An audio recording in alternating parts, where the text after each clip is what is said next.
Welcome to the Live to Lift Up podcast.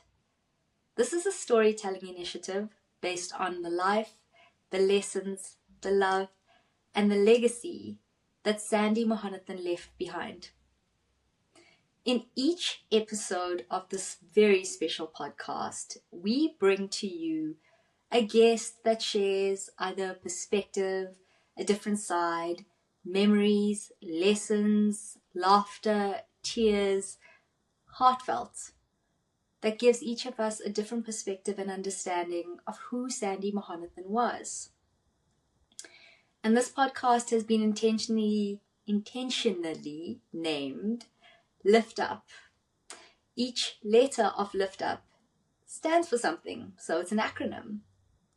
The L stands for loving unconditionally, because Mom truly and deeply loved unconditionally. The I stands for inspired through kindness, because that is what roots us in humanity and connects us to one another. The F stands for foster growth. The T stands for together we rise, because it is only through a collective and together that we are able to do life effectively and better. The U is universal citizen.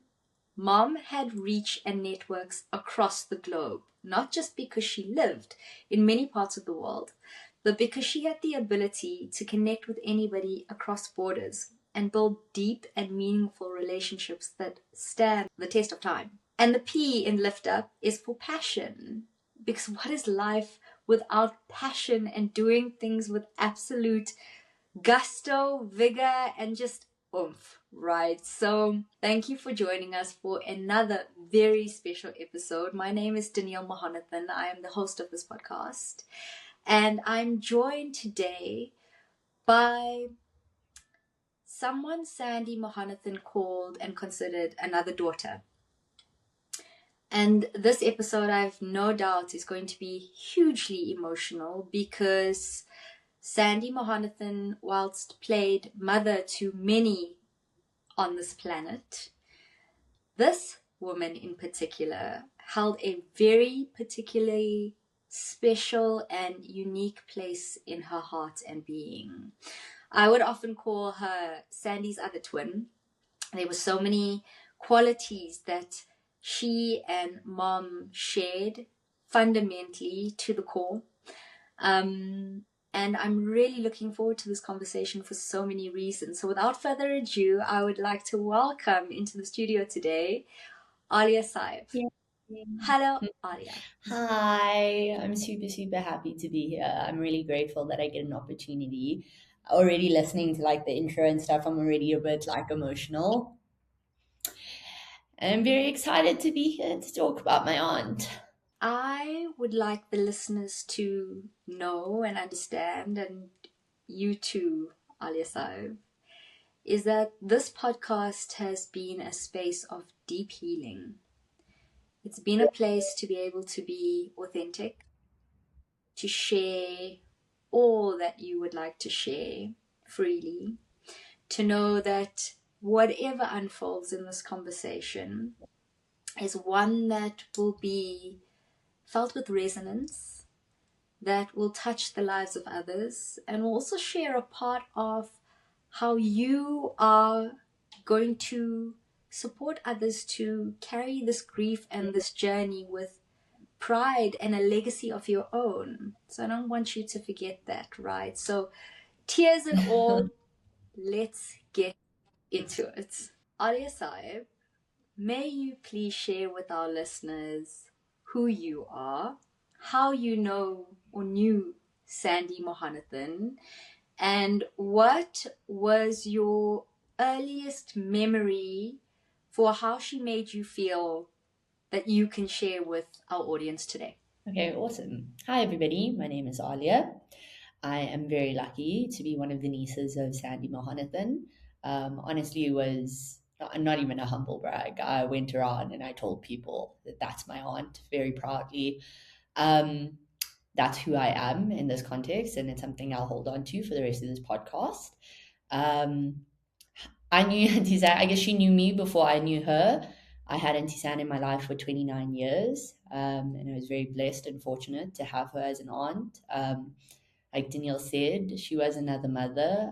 In our whole family, we're very lucky to have a very matriarchal family, and all the women in our lives have been mothers to us. And Auntie Sandy got to be a part of the village that helped raise me, and she is a force of nature. And what an incredible woman to have as a role model and somebody in your corner and by your side, to be another mother in your life.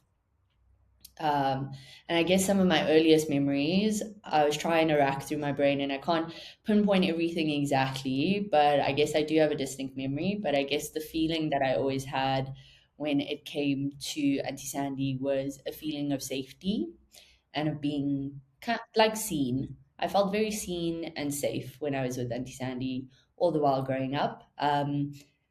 I, as all the women in my family, and I say this in the most loving sense, we're very strong headed, stubborn, um, determined women. Like, I don't think there's not a soft spoken, no, maybe one or two. There's very few soft spoken women in my family. And we will say what we feel, and we will say what's on our mind, and we will stand up for what we believe in.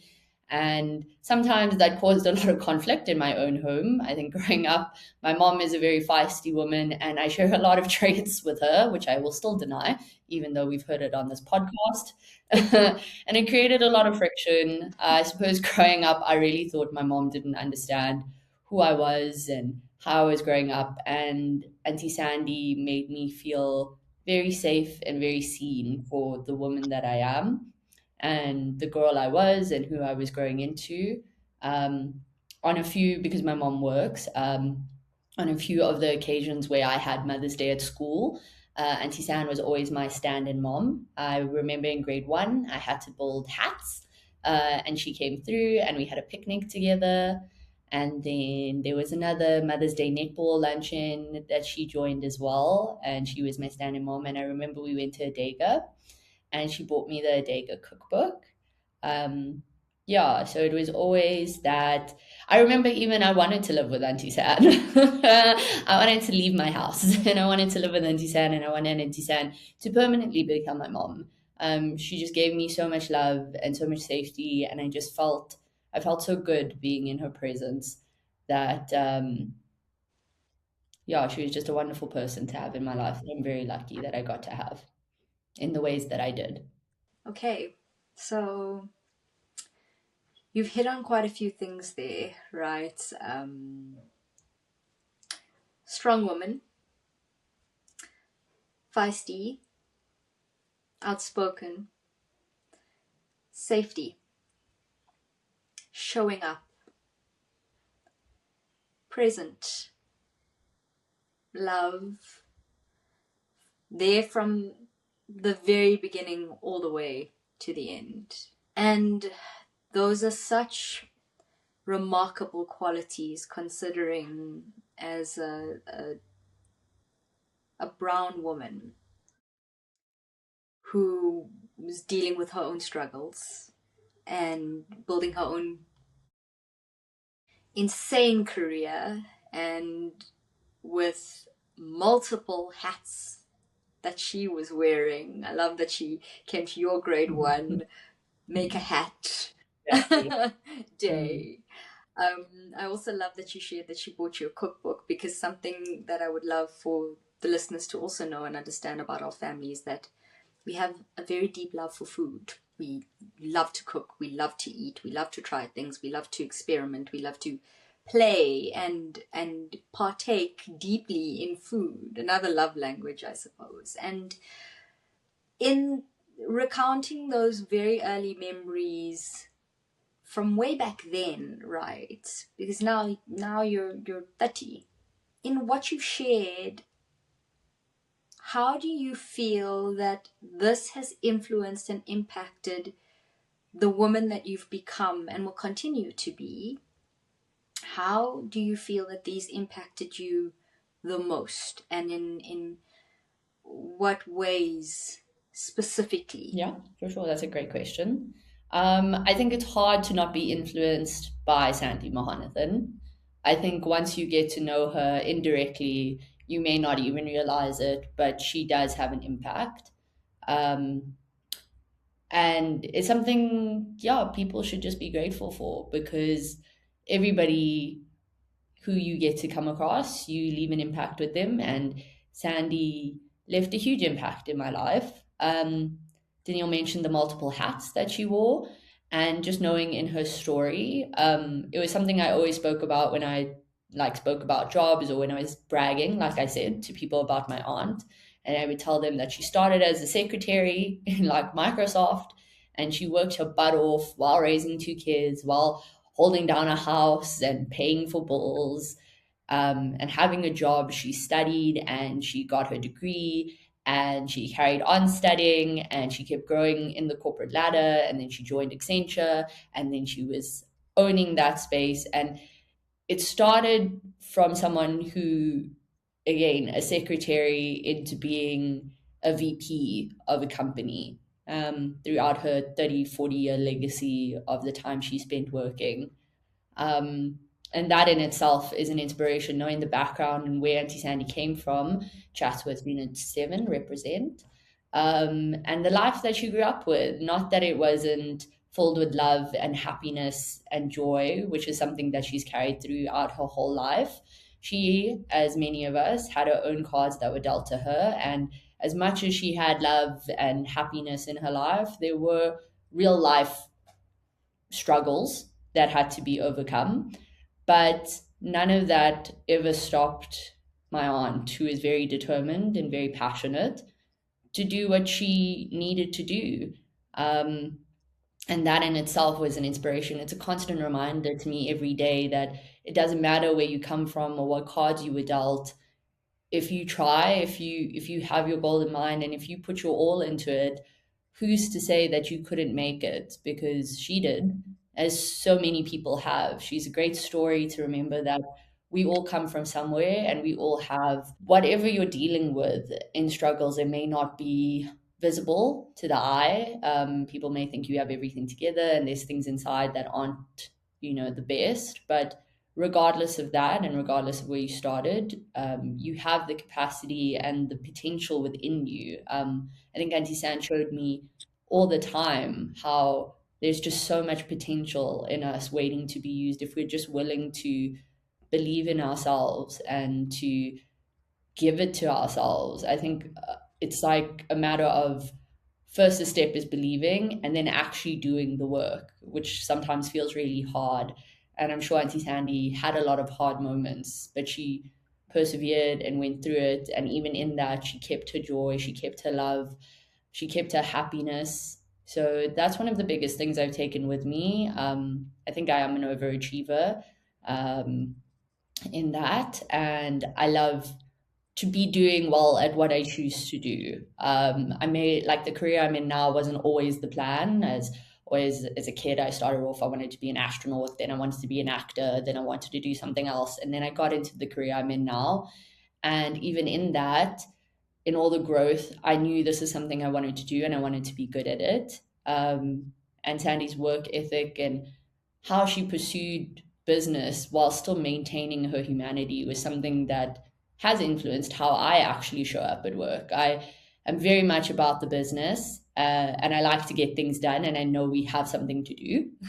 But at the end of the day, I'm very aware that we are people, and we don't need to be so serious all the time. And you can have a laugh, and you can be happy, because we're all people at the end of the day, and we're all dealing with stuff, and we're just trying to do our best. So yeah, that's one aspect of how Sandy has hugely impacted my life. And there's so many other ways as well. I suppose she's taught me to have integrity, a lot of the times. And Sandy was never shy to call you out.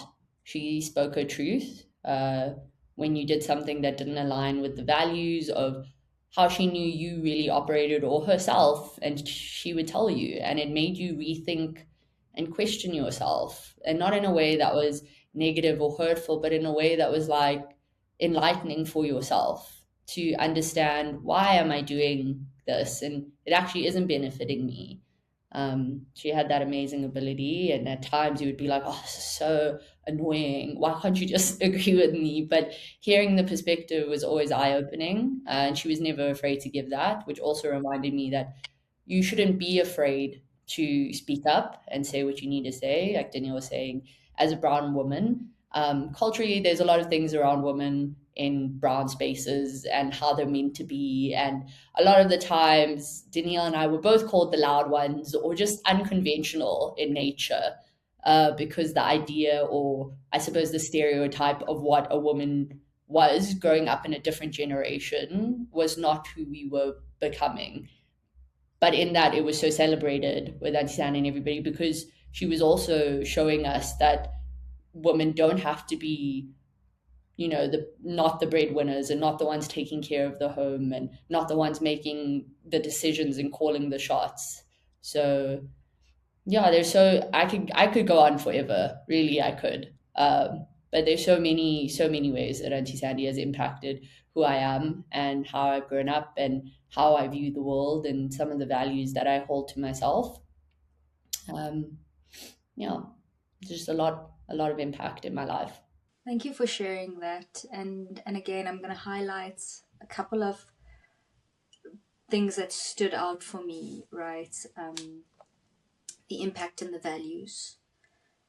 That is such a core foundation to have. What is it that you're impacting and why are you impacting it? And underpinned by that are your values, your set of guiding principles of the heart, of the soul, of the mind that keep your North Star in sight and on track. And if anything, that directness that it came with was never meant to hurt. It was just trying to get to that North Star that much quicker in, as direct and fastest way as possible. And I love that you've raised that, because many a time there are many of us that don't have the vision, that don't have that foundation, that don't have that coaching or that safe space to be guided and given that. And so often mom gave that so freely. She was a mother to many, to thousands and thousands of people. And when we think about her, or in listening to you and many of our other guests, and even for myself, that was ever constant and present. She knew what her morals and values were. She was unshaken or, not moved in that. She was comfortable to, like you said, she could just say it out loud. She wasn't afraid. She was courageous in herself to be able to consistently do that no matter who she was with or where she was.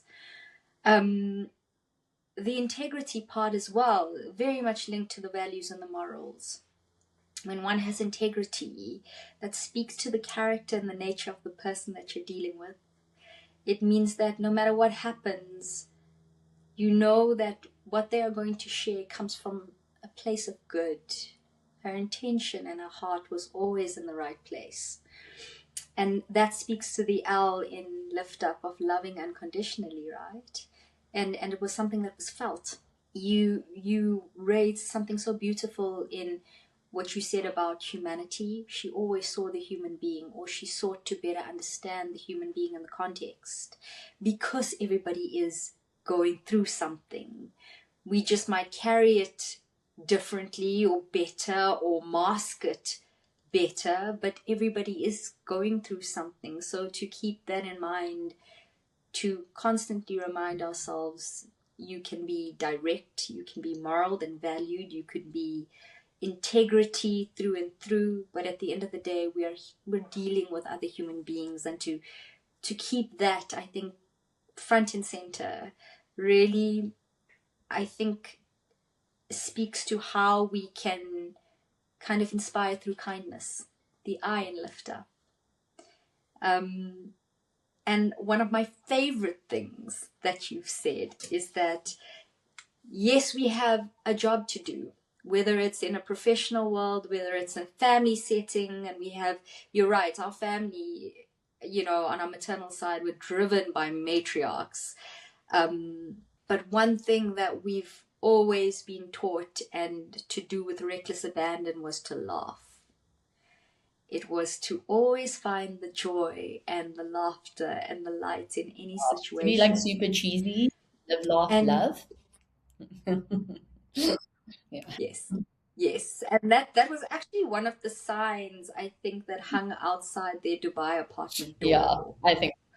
Mom was the queen of those cheesy cliched Actually, sayings, signs Sandy, sayings. every part of a house had some solid reminders. Genuinely, it was always that. And I feel that, in as painful as this journey will continue to be for a while to come, because the impact by so many, that gravitas of grief is real, right? These podcasts are not easy for any one of the team members, for myself and the guests, particularly the guests that are bearing their souls and their stories live, real time. But to remind ourselves that in as much as pain and heaviness and grief can exist, so can the love and the light and the laughter, right? We can do it where it coincides. And a little sidebar, to a testament to that, apart from many people in our family that think they are comedians, Aalia herself is an actual comedian, in the multiple streams and talents and interests and passions in her life. Aalia is a comedian by night. So I feel that Aalia has really taken some of Sandy's advice and wisdom to heart and is actually living it. So kudos to you, Aalia, for living, for living the truth, man. And I am a firm believer that laughter is one of the best medicines. Laughter will 100% foster the sense of community and togetherness, to just let loose, deal with our things in life in a humorous way in order to lighten the load. And we can share that across cultures, class, creed, no matter what. Laughter transcends. So another shout out to you for bringing that joy into the world. As a little side note to the audience, and I'm absolutely biased because Aalia is one of my favorite people in the world, but I also find her one of the funniest. I always have. So it's true. It is 100% true that if we look at the L, the I, the F, and now let's get to the T, right? Together we rise. Aalia, how would you say that, with the love, with inspiring your growth, or your kindness, inspiring through kindness, with fostering growth and bringing all of this together, right? How do you feel Auntie Sandy was able to best bring people and communities and purpose and vision, life essentially? How do you feel she brought it all together from your perspective? Yeah, awesome. So we mentioned that Auntie Sandy had a plethora of people that she knew across the world. I'm not even joking. If you go to every touch point in the world, somebody in that place knows Sandy Mohonathan. And it's an incredible thing. I have to bring it back to the human side that Auntie Sandy saw so nicely. I think how she did that and how she brought people together was because she knew we're all people.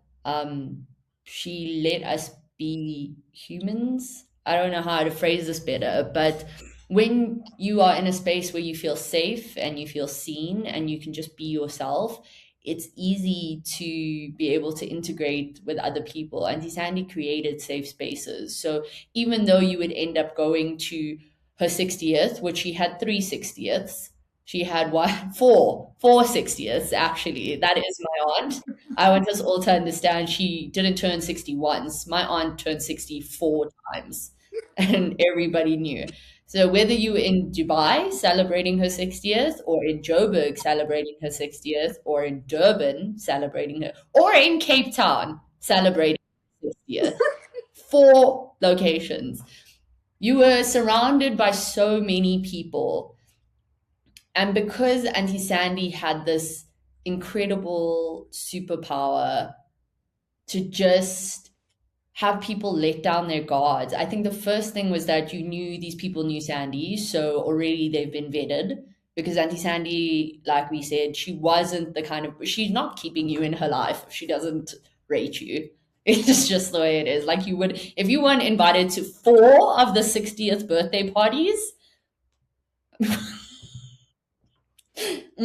Anyways, so I think that was the first sign. You've been vetted. Auntie Sandy likes you. You're coming to this party, and you in that you already knew these people are good people. And Auntie San was so effortless with introducing people and making it fun and having a laugh and just finding the connection between people. So I guess that's how I'm bringing it back to the people human centric part of why she was so good at this, is because somehow she saw the human connection with everybody, and regardless of what you did, how much you earned, where you lived, we can all connect. And she just knew how to bring that out of everybody to share those spaces together and come together and have fun or just be amongst people. So yeah, Auntie San was just incredible at being a human in the way we hope humans would behave. I love how you've responded to that question, because it's that people centricity, the finding the commonalities, it means there's a curiosity of spirit and nature. It means I want to genuinely see you and understand you for who you are, at the root and the heart of who you are, above and before anything else that comes. You as a person, and seeing somebody for who they are as a person before anything else creates that safety. It strips away anything else that, in a world that is weighted on titles and material achievements or gain or any of the stuff that we see or we're experiencing with our sensory elements. What transcends is what a person feels when they are seen, when they are heard, when they are created or cushioned with safety. It means somebody has your back. It means I have community to fall into and find and be a part of. It means I have a place in this world with at least one other human being who has seen me for who I am at my core. And it reminded me of a story of Mom had the saying about a stranger is a friend we haven't yet made or gotten to know. And there was a colleague of hers that she did not know well, not at all, but this colleague was not well. And she invited this colleague home to spend the day and the night in my room so that she could sleep and Mom could bring her food in bed and she could just rest and not worry about anything else. And growing up like that, I think leading by example teaches somebody a lot about opening yourself and your heart and your being to give somebody another chance or a chance to feel safe and be that for another human being.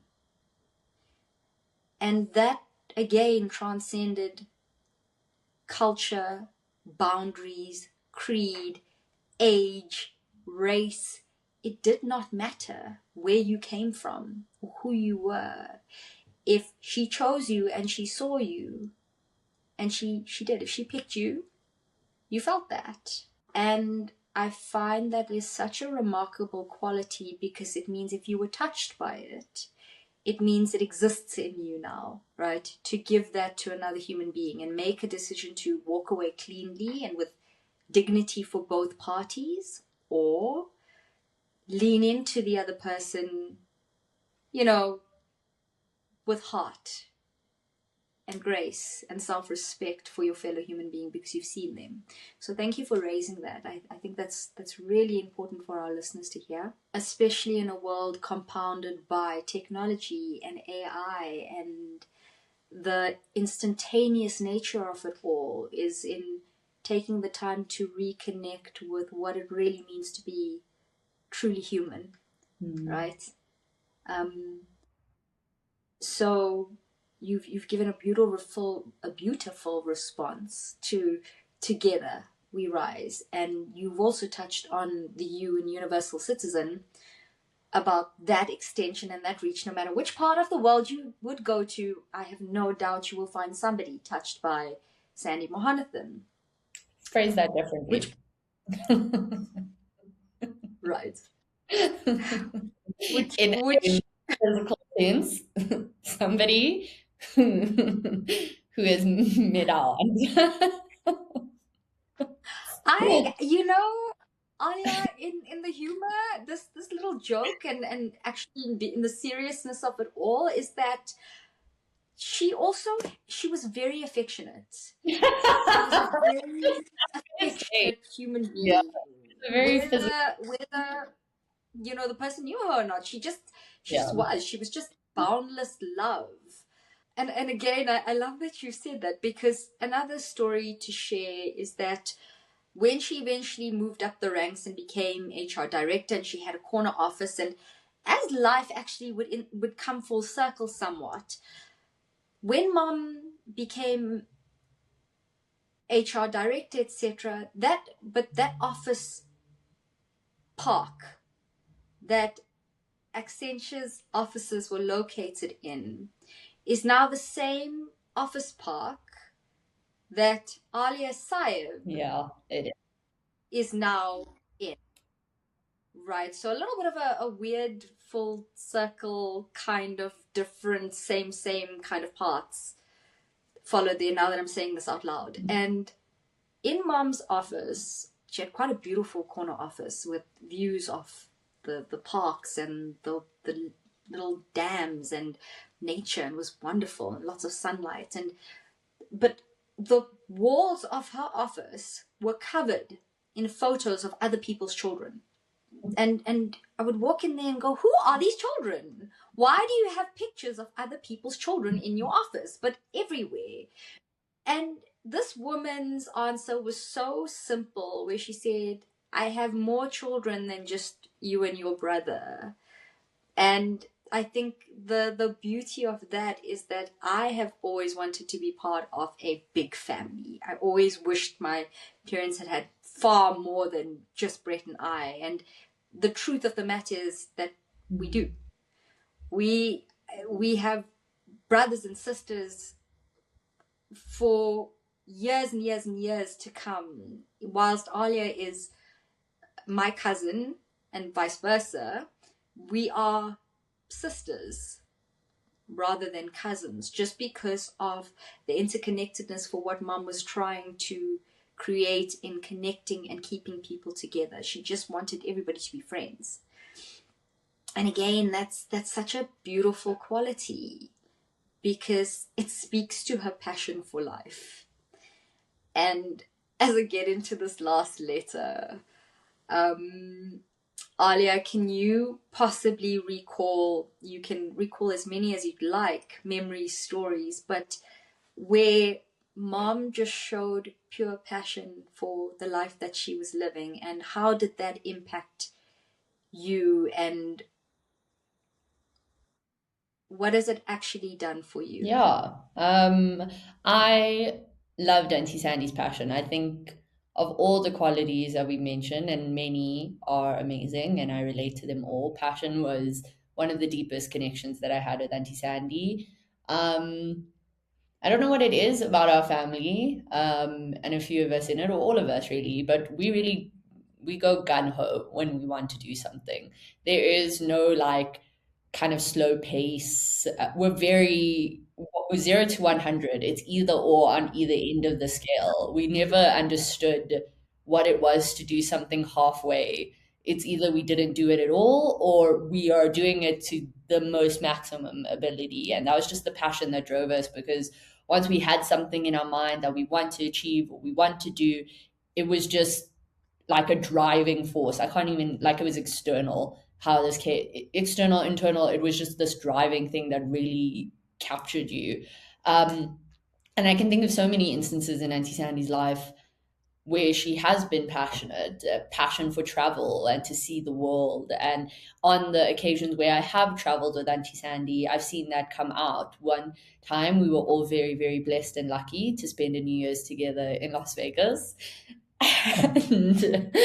And my father is more conservative in certain areas of his life, but we went and we stayed at Planet Hollywood, and it was a ridiculous space to let us be staying in. Like, there was no need. But in Auntie Sandy's world, it was like when in Vegas, I guess, what happens in Vegas and stuff. And we had this killer room with a jacuzzi in it and this drop down massive projector, and the adults also had that as well. We were just talking about the kids' room. And it was just like, that's just one moment of passion. Every holiday I've ever had with Auntie Sandy where we've had a travel element to it has had some sort of passionate lens to it, where we're not doing this on a, like, we're here to travel and we're here to experience. Another side is food, particularly like chocolate. Auntie Sandy and I love chocolate, and we loved our sweet things. And we would often like find one another sneaking into like the sweets drawer and having a little snack and like eating a chocolate and catching each other late at night to be like, "What are you doing? What are you doing here?" Or running out to Magnolia's to get their banana pudding. Um, yeah, to clothes and shopping. Auntie Sandy and my last trip to Dubai with Auntie Sandy, last year we spent a lot of time shopping when we shouldn't have, and she would tell me how I can't let Claude see this when we come inside, 'cause she bought another pair of shoes. Which I was like, you should get them, Auntie Sandy. They look so good, and get them in this color too.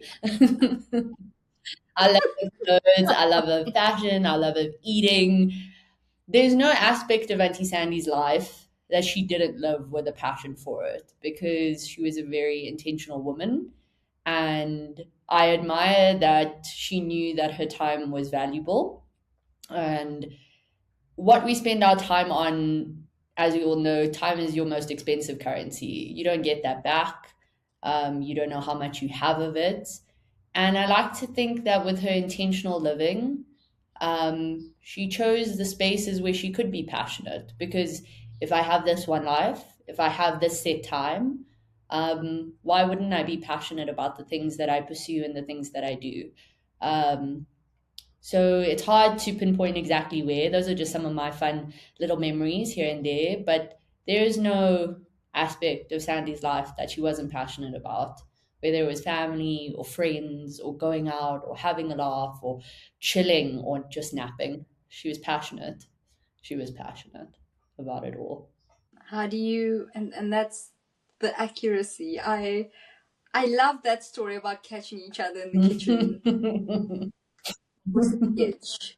I can picture this whole scene, because the truth of the matter is, I myself, I try really hard, to live a healthier lifestyle. And it's never been easy with people like Aalia and mom, and even my brother, even mom's sister Pam, and, Our whole family.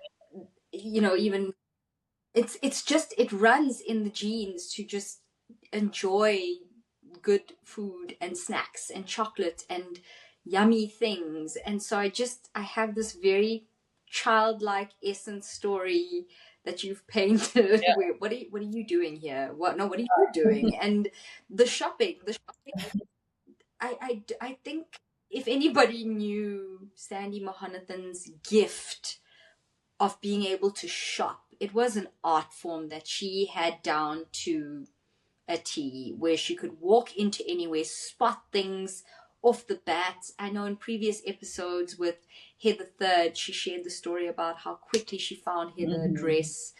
Aalia sharing here with all of us that she found the shoes and take it in many colors, but don't tell my dad because, yeah, heaven forbid. I mean, on that point, to share a little humorous story was, so in Dubai, my dad would be responsible for doing the linen and the laundry and many of the household caretaking, and mom would put new things in her cupboard without dad knowing, cut the labels off, put it on the hangers, quietly have snuck it into the house and into her closet. And my father would do the washing and then go, where did this come from?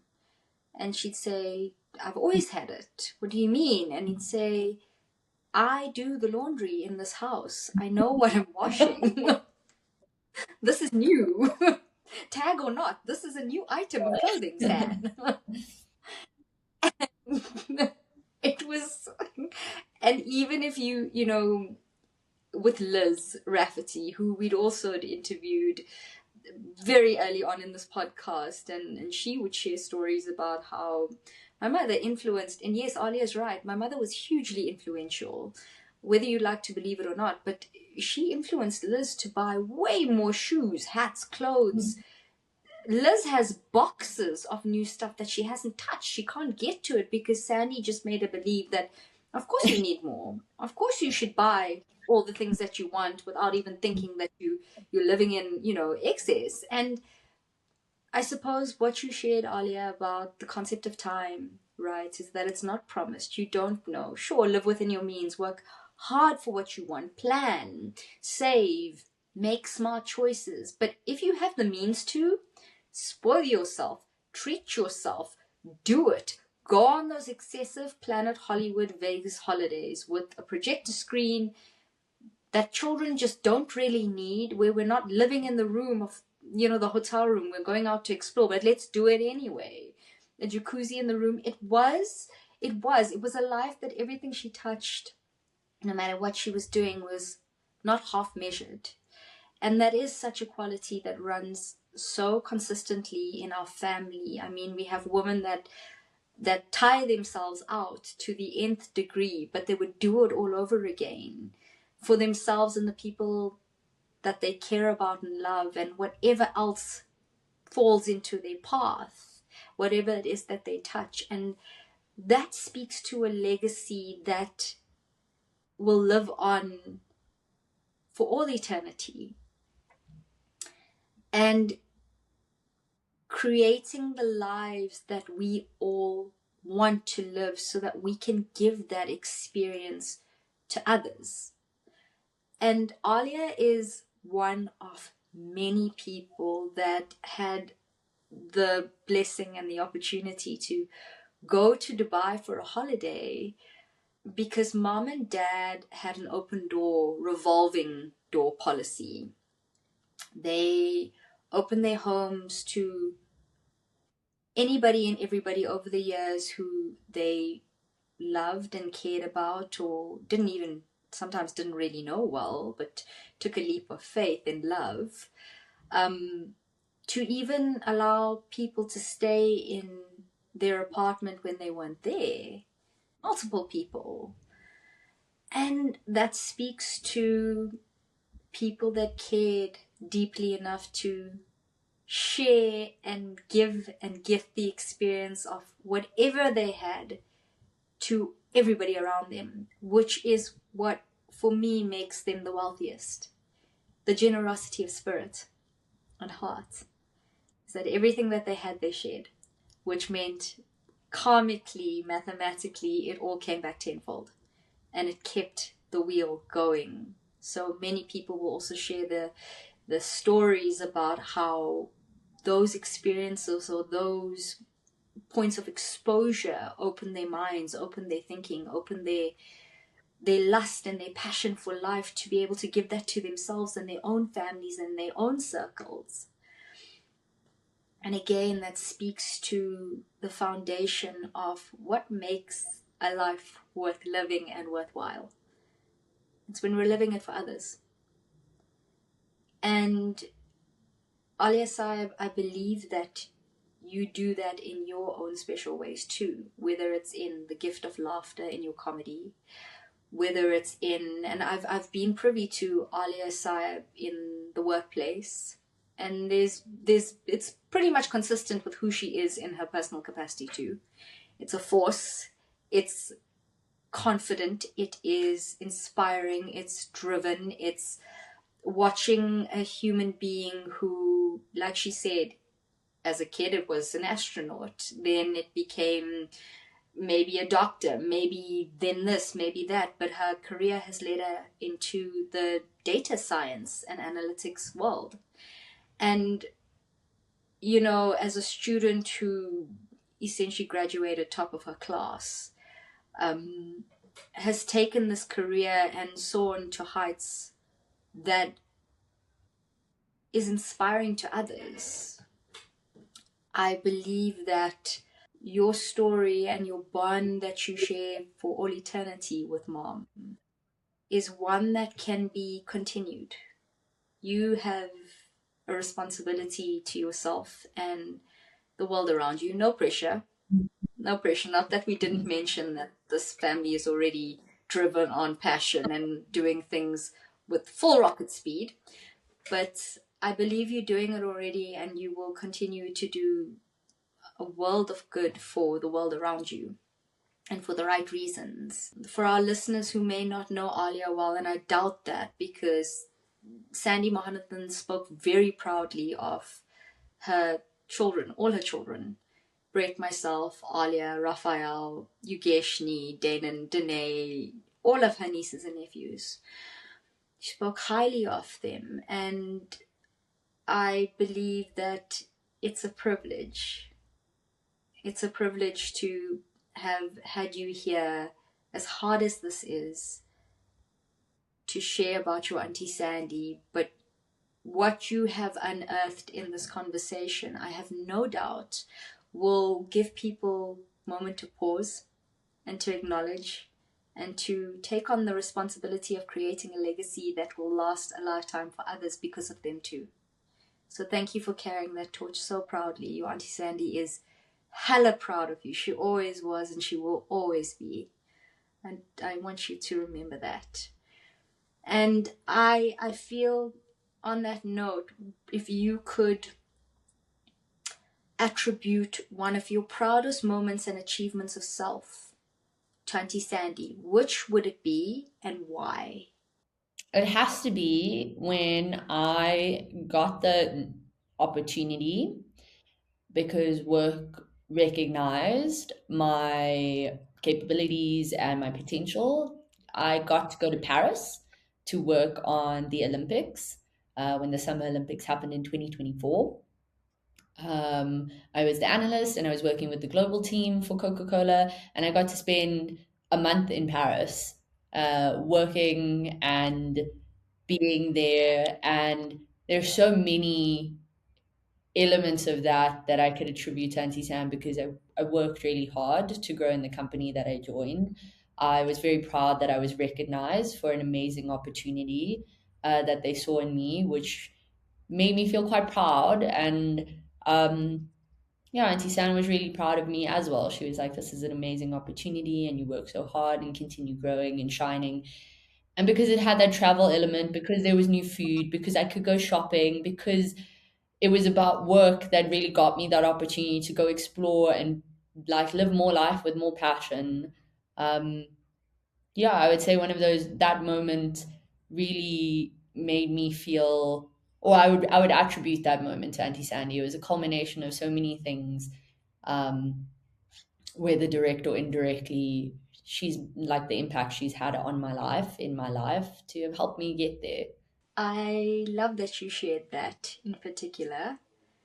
100% a shared proud moment for our entire family, that through your hard work and dedication and your passion and your drive and tenacity and your no give up and always can do mentality and way of life absolutely got you there. I feel for mom, in being a teacher at heart, and as her first profession in life, she was always so proud when her students in life took the guidance and the wisdom, made it their own, and shot the lights out for themselves. Because you do the work, right? So I remember Aalia sharing that story and that moment of she was going to Paris. And incidentally enough, she influenced me to join Yeah. her for that trip briefly. Um, for my birthday in 2024. Amazing. It was an absolute was a ridiculous decision. I wasn't going for work. I was just going because I could afford to, and why not? So Alia influenced me, and so the circle continues, and we influence one another because then our other cousin, Denielle, who lives in the US, also decided to hop on board and join us for a few days in Yeah. Paris. So, Connecting. Let's bring people yes, together. That's what we do. It was an amazing, yes, that's what we, and we'll always have yes, us. it was. We'll always have Paris, toujours. And I just, I want to say the hugest thank you for having the courage and the grace and the authenticity to be here today, to share all that you have, to feel all the feelings, and to just lean into this conversation because I know it's not easy. So thank you for that. And before I wrap this up, there's a very important question we ask each of our guests before we conclude. So here it goes to you. Who lifted you up today, and how are you lifting others up? That's the right question. Mhm. Who lifted me up today? I've been working from home, so I'm trying to think of the physical people around me, or virtually rather. But truly, this is going to seem scripted, but it's not. Danielle lifted me up a bit today. No, you did. You did. I was scared to do this podcast. I'm going to be honest. It is a difficult and almost surreal thing to be having a podcast in honor of my aunt who's no longer here. And it's an emotional, impactful thing because it feels strange to speak of her in a past tense. But you have helped me and you've lifted me up, and it has been, it's been good to speak about it. As painful as it feels when I almost let the reality settle. And I'm reminded, so I'm grateful for you because you lift me up and you remind me that it's okay and we are all grieving and we are all hurting, but there's so much love and it will be okay. So thank you for that. And what was the second part? How are you lifting others How up? am I lifting others up? So I go to the gym frequently. No, I I like to think, besides laughter, which Danielle has pointed out, I think that's a natural lift up in itself. But I think very much like Auntie Sandy, I see people first.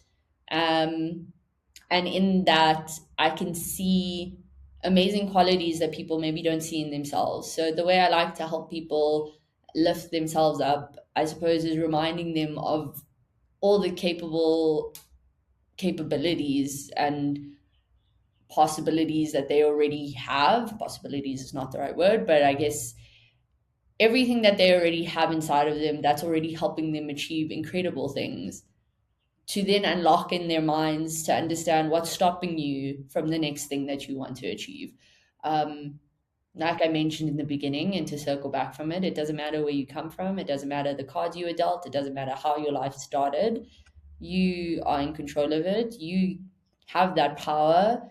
You get to make a choice every day on how you want your life to be. And don't think for a second that you don't have it in you to do everything that you want to do with your life. So I suppose I remind people and I help to lift others up by reminding them that they are incredible just as they are. and in already being incredible as you are, there's nothing that can really stop you from doing everything else that you want to do. That right there's a mic drop moment. Genuinely. Yeah. It really is. Supporting others to see the good in themselves. That's fundamentally one of the things that Mom was brilliant at. She could identify it and draw it out of you like water from a stone somehow. And if that is what you are giving back to the world around you, then you are doing way more than you are asked of. So well done to you. Thank you. And thank you for my Oh, flower. you're so welcome. Thank you for Thank my you. Thank flower. you for giving me this time, and Appreciate thank you for having this chat with me. Thank you for putting this together. I appreciate you. it. As do I you. And on the note of appreciation, of gratitude, of seeing people, I want to say thank you to each and every one of our listeners that has joined us on this journey, that has given us feedback, that has shared stories of how it has inspired them to keep going, to keep leaning into the grief and the joy that coexists, to go and create NPOs, to going on and creating legacies of your own. It matters. It means something. Thank you for giving of your time to listen in and be a part of this journey. To Pranay Govender and Claude Mohonathan for the ideation and concept of this podcast. Without you both, we would not have what we have. So thank you both deeply for ideating and planting the seed. To Vikash Majaria for every episode edited, the behind the scenes that our audience do not see, where you watched a polished, clean version from start to finish. Thank you. Cannot do this without you. And from myself, your host, I am very grateful and humbled to be the person on the side of the camera, getting to ask the questions, getting to spend time with every one of our guests, and for holding space. Yeah, so thank you. To live to lift up is a life worth living. May you continue to do so.